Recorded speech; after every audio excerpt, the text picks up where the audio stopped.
Ouais, poisson. Il y est. Salut à tous, on se retrouve pour une nouvelle vidéo qui fait suite à celle de vendredi dernier. Je vous avais présenté le concept de Trout Area qui arrive en force en France. On l'a vu au Salon de Clermont cette année, il y a des grandes marques qui ont présenté des gammes Area 2019.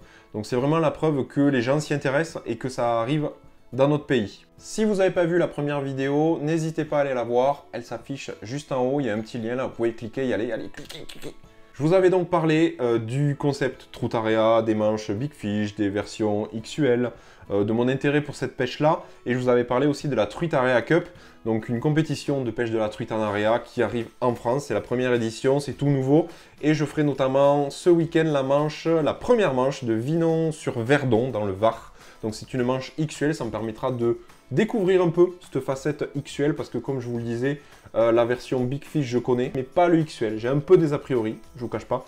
Mais avant de juger, je pense que c'est ça qu'il faut retenir. Avant de juger, il faut tester et il faut voir ce qu'il en est vraiment. Dans la vidéo de la semaine dernière aussi, j'avais commencé à vous parler d'un des 3 types de leurres qui cartonnent quand on veut pêcher la truite en area. Je vous avais présenté les poissons nageurs.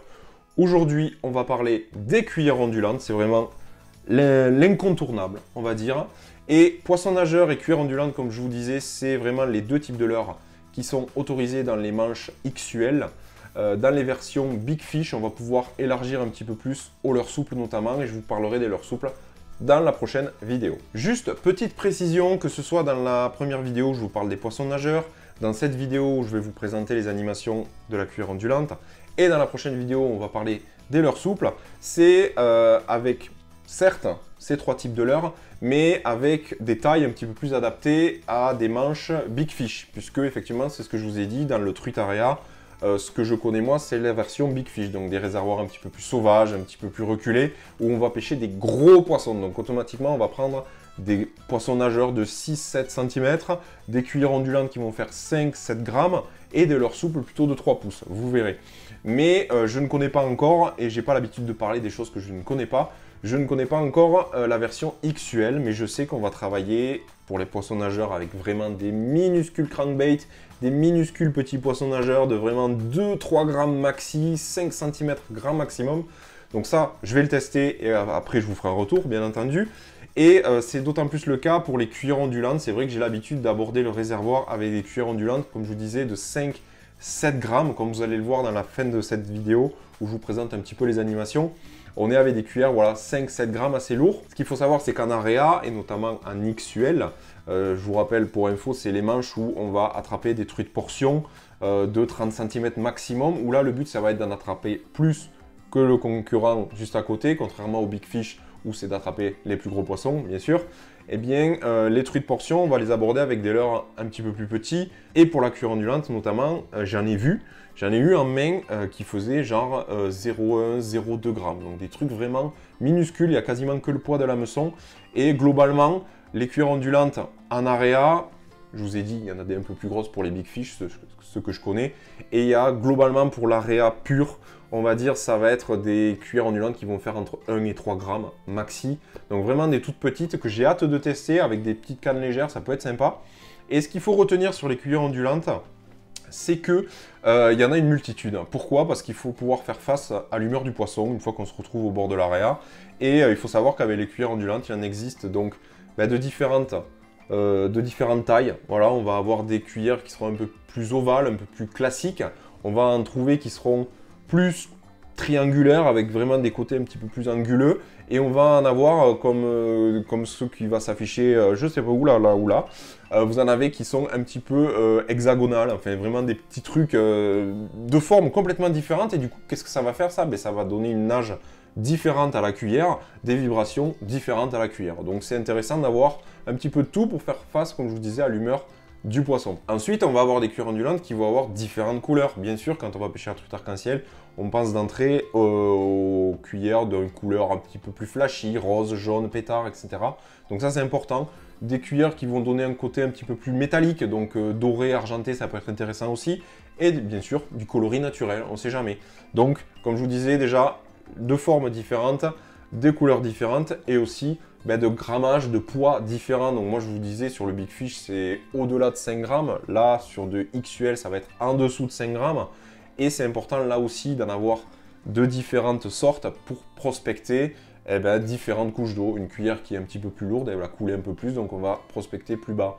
Ou alors on va pouvoir la ramener plus vite en surface. Donc ça permet en fait, quand vous avez fait varier différents paramètres qui est la couleur, la forme et le poids, vous allez avoir toutes les cartes en main pour faire face à toutes les situations et déclencher le plus de poissons, et c'est ça qu'on recherche. Donc dans la vidéo, juste maintenant, là, je vais vous présenter 3 types d'animations. Du coup, je vous ai parlé un petit peu des cuillères. Maintenant, on va parler des animations et j'ai préféré vous illustrer ça avec des images que j'avais tournées à Trutarea dans le Cantal. Donc, on va parler des 3 animations principales. Je vous les répète ici, j'en parlerai après, mais vous allez voir, il y a un peu de vent, donc je préfère vous le redire ici. L'animation numéro 1, c'est la basique. On lance, on ramène. Qu'est-ce qu'on fait varier? La vitesse. On ramène plus vite, on ramène plus lentement. On fait des pauses, le truc qui tombe, on le reprend. Voilà, basique. La deuxième animation et qui marche le mieux, notamment Big Fish, XUL l'a testé, je ne connais pas trop. Vous lancez votre cuillère ondulante, vous gardez la tension dans votre bannière, surtout vous contrôlez bien votre descente, parce que la touche peut arriver là. Tac, dès que vous avez pris contact avec le fond, vous remettez une tirée, vous moulinez pour bien garder la tension à la descente. En fait, ça va faire papillonner la cuillère ondulante. Et vous faites ça plusieurs fois. Hop, on tire, on accompagne la descente. On tire, on accompagne la descente. C'est une animation en dents de scie, c'est basique. On peut faire ça avec du leurre souple aussi. Mais là, l'intérêt, c'est qu'à la descente, la cuillère, hop, elle papillonne. Et en général, comme vous allez le voir après, les touches, elles arrivent à ce moment-là. Et la troisième animation qu'on peut faire, moi j'aime bien la faire, mais j'ai remarqué que ça ne fonctionnait pas avec toutes les cuillères ondulantes, donc vous aurez à le tester en fonction des cuillères que vous aurez en votre possession. C'est un lancer-ramener, mais avec des petits twitch, comme un petit poisson nageur en fait. Et j'ai remarqué qu'il y a certaines cuillères, comme celle que j'utilise dans le tuto juste après, elles supportent super bien les twitch, elles nagent très bien et ça fait des flashs lumineux encore plus puissants. Et ça, j'avoue que ça a déclenché plusieurs poissons, donc c'est vraiment pas mal. Voilà pour les 3 animations. Si on résume pour les cuillères ondulantes, donc moi je connais que la version Big Fish, hâte de tester la version XUL avec des tout petits formats, tout petites cuillères ondulantes. Et ce qu'il faut savoir, c'est qu'il faut en avoir de plusieurs formes, de plusieurs poids et de plusieurs couleurs pour varier un petit peu les situations. Et il faut retenir aussi qu'il y a 3 animations, lancer ramener, dents de scie et des petits twitch sur certaines cuillères ondulantes. J'arrête de parler, je vous laisse avec la fin de la vidéo où c'est les cas pratiques vraiment des animations que je vous ai présentées, avec peut-être la prise d'un poisson, on ne sait pas. Et du coup, je vous dis à très vite pour la dernière vidéo. On parlera un petit peu plus des leurres souples. Je vous dis aussi à très vite à ceux qui seront présents éventuellement à la manche de Vinon-sur-Verdon dans le Var. Je ferai d'autres manches, je vous les annoncerai un petit peu sur mon compte Instagram. Donc n'hésitez pas à me suivre, ce sera aussi l'occasion de vous rencontrer. Voilà, j'ai assez parlé. Je vous dis à très vite. Et puis surtout, d'ici là, pêchez bien. Ciao. C'est pas magnifique ça. Le Puy-Marie. On se retrouve ici à Trutarea où je vais vous faire un petit tuto improvisé donc sur la pêche à la cuillère ondulante. Globalement, donc sur la cuillère ondulante, on va avoir un lancer ramené complètement basique. La seule chose que vous allez pouvoir faire, c'est varier la vitesse de récupération. Il ne faudra pas ramener trop lentement parce que sinon elle ne va pas bien nager. Il ne faut pas ramener trop vite, sinon elle va décrocher, elle ne fera pas sa nage pour laquelle elle est étudiée. Et c'est tout, voilà, vous faites varier la vitesse de récupération et ça peut déclencher des touches, soit si c'est plus lent, soit si c'est plus rapide. La deuxième animation qui marche, ça va être l'animation en dents de scie. Donc vous allez lancer votre cuillère ondulante en tenant bien la bannière et parce que la touche arrive souvent à la descente et en fait c'est ce qu'on va rechercher avec cette animation là. Une fois que vous avez touché une première fois le fond, vous reprenez contact avec votre cuillère, vous la tirez d'un coup, je vais vous montrer les animations juste après, et vous retirez d'un coup, vous la faites remonter et vous la refaites papillonner en descendant, mais toujours en tenant bien la bannière tendue pour bien sentir la touche qui arrive, comme je vous disais, souvent à la descente. Donc ça c'est la deuxième animation en dents de scie. Et la troisième animation, donc ça va être destiné à des cuillères ondulantes qui sont étudiées pour ça. On va dire, toutes ne le sont pas. C'est une cuillère ondulante qui va pouvoir supporter les animations de type Twitch. En l'occurrence ici la Smith DS Line, elle est complètement étudiée à la base pour les courants.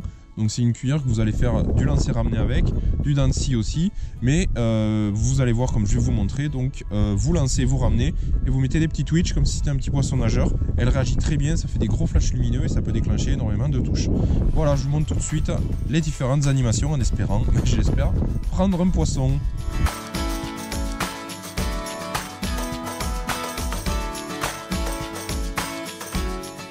Donc linéaire, voilà. Linéaire, on sent bien la cuillère qui travaille. J'accélère, je ralentis. J'accélère, je ralentis. Je crois que j'ai pris une touche. Je ralentis, j'accélère. Voilà, vous variez l'animation à récupération linéaire. Donc ça, c'est très bien. Ensuite, quand vous avez un peu plus de fond, donc vous lancez, hop, vous laissez, bannière tendue bien sûr. Alors là, c'est difficile avec le vent. Vous la laissez tomber sur le fond. Une fois qu'elle tombe sur le fond, eh ben voilà, poisson à la descente. C'est ce que je disais, il faut bien garder la bannière tendue parce que à la descente, à la cuillère, en fait, elle papillonne et du coup, eh ben c'est là où surviennent principalement les touches. Donc c'est cool. Alors c'est une petite toune. Hein. C'est une petite toune, elle est pas bien costaud. Et puis surtout cette buse, elle s'est loupée, elle s'est piquée sur le bide, quoi. Donc c'est pas les plus fines, hein, les truites arc-en-ciel. Donc là, celle-là, en l'occurrence, elle s'est piquée sur le bide, cette couille. Hop là. Allez. Voilà. Bon, mais allez, elle s'est décrochée. Donc je la remets à l'eau vite. Si elle veut bien se laisser faire. Voilà. Une petite truite. Hop. À la cuillère. DS-line. Voilà. Et après, l'avantage, donc la troisième animation que je dirais, sur certaines cuillères ondulantes, pas toutes, et bien vous l'animez comme un poisson nageur. Lancer ramener, mais avec des petits twitch.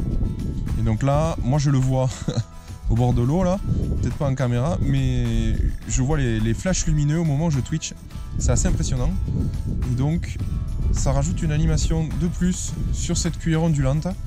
Mais attention, toutes ne le supportent pas, il y en a qui sont vraiment faites pour faire du lancer ramené et du dents de scie. C'était donc le petit tuto sur la cuillère ondulante ici en direct de Truitarea, j'espère que ça vous a plu. Ciao!